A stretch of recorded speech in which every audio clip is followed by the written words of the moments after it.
Leverkusen's point of view is that they're still hoping that he signs a new contract. It's kind of been forgotten in all this that he still has a contract offer on the table. A couple of months ago, it was almost like a done deal that he would sign that new contract. It still hasn't been finalised yet.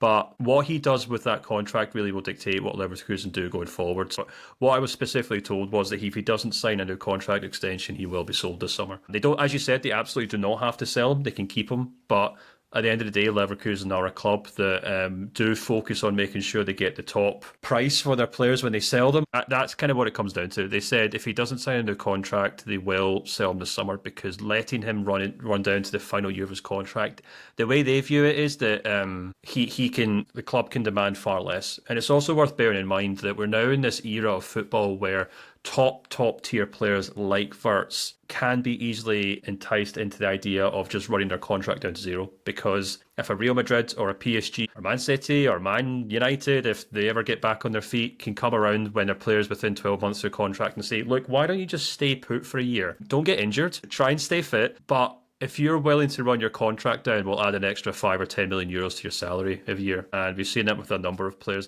That, for a club like Leverkusen, is worst case scenario. So they absolutely will sell him this summer if his contract expires. In terms of who's actually interested, this is where I thought things got really interesting. As far as Leverkusen are concerned, his main priority remains Spain, apparently. That's where he's always wanted to play. Interestingly enough, they also said he's not interested in moving to England, which I think is really interesting, which does kind of rule out the Manchester City move, which is a really interesting one, obviously, from a number of points of view. But, as we said a couple of months ago, or even a couple of weeks ago, Manchester City really seemed to be the kind of front runners in this regard as to, the club that looked most likely to sign him. Now, when I asked about Bayern Munich, and I really pushed on this, saying, look, I need an answer on this because, there's a lot of reporting right now, especially from the Munich media, saying that he's hell-bent on Bayern Munich.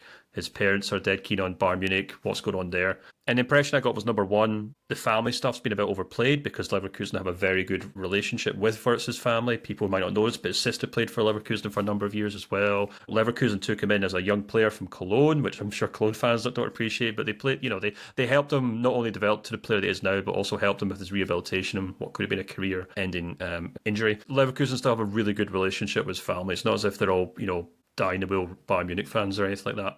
But in terms of actual Bayern Munich's opportunity to sign him, the impression I was being given was that Bayern can't afford him. Now, that could just be Leverkusen playing mind games, and I wouldn't be surprised if it is. But that was just the flat-out answer I got. They said the fee that we want is something that Bayern can't afford. And I suspect the fee that they're talking about is probably about 150 million euros.